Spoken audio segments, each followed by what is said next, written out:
Welcome back to iView, and if you are new to this face, then hi, my name is Trisha and I'm an optometry student. If you all are liking our content and our video, then do like it, share and subscribe. And yes, don't forget, I care is our motto.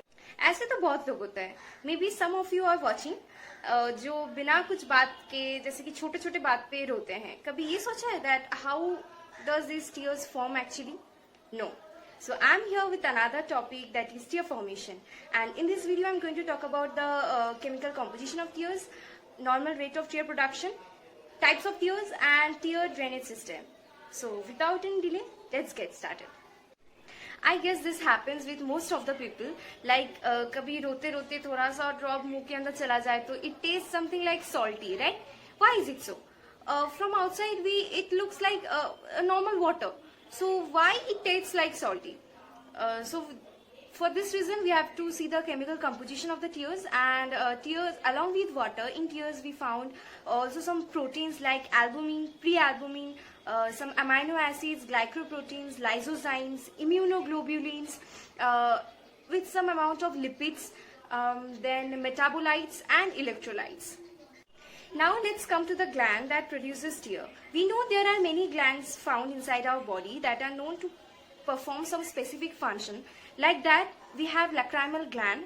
Like here, it is found in here, just in the upper eyelid and below our eyebrows. There is lacrimal gland, which is mainly responsible for producing tears inside our eyes. Many of you may not get the location of lacrimal gland correctly, so here I am providing an image where you will be clear about the location of the gland. Just have a look. Normal rate of tear production is 1.2 microliter per minute. That is, in every 60 seconds or in every 1 minute, lacrimal gland produces 1.2 microliter of tear. Now let's come to the types of tears. There are mainly three types of tears. First, the basal tears, second, the reflex tears, and third, the emotional tears. All these three types of tears are activated through different stimuli but are formed in the same way.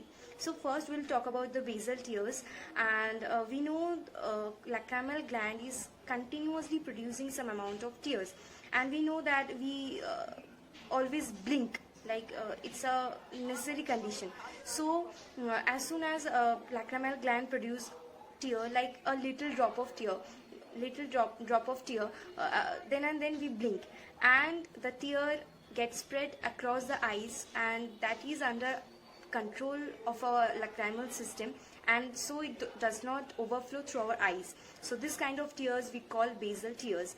And one more thing, there is a function of this tear, as it is always producing, and it is spreaded across our eyes, so it is very much responsible to keep our eyes moist, our cornea transparent, and our eyes healthy.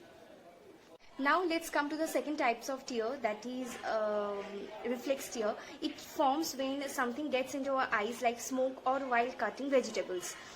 Specifically onions. While cutting onions, our cornea sends a signal to the brain, and brain returns that signal to the lacrimal gland that our eyes need more lubrication.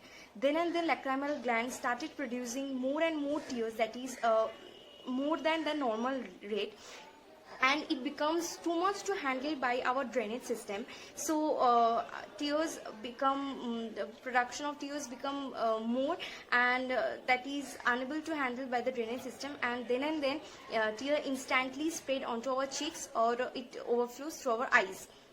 Now let's come to the last type, that is emotional tears. It forms when we are really happy or really sad.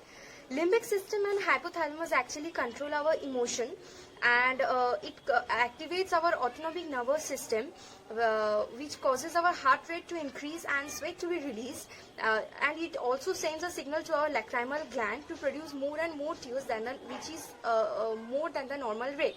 And this tear contain a stress hormone, that is ACTH, and a painkiller which is called natural painkiller, enoxaparin. Now let's come to the tear drainage system. It includes lacrimal punctum, lacrimal canaliculus, lacrimal sac, and nasolacrimal duct, that is NLD. Here you can see the location of lacrimal gland, superior and inferior punctum, superior and inferior canaliculus, lacrimal sac, and NLD, that is nasolacrimal duct.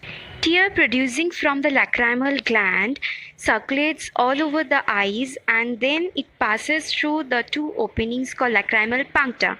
From the puncta it goes through the lacrimal canaliculus where it is named as lacrimal duct, and from the duct it goes through the lacrimal sac, and from the sac it passes to the nasolacrimal duct and it drains back to the throat and nose. That is why our nose runs when we cry. You can see the arrows given in the picture. It's denoting the passage of the tear. Here I am providing another picture of the whole lacrimal apparatus where you can differentiate the location of the different parts or different passage that is included in the tear drainage system. So that's all for today. If you like this video, please like it, share with your friends, family, and wherever you can, do subscribe. Till then, take care, stay safe. I'm Trisha signing off.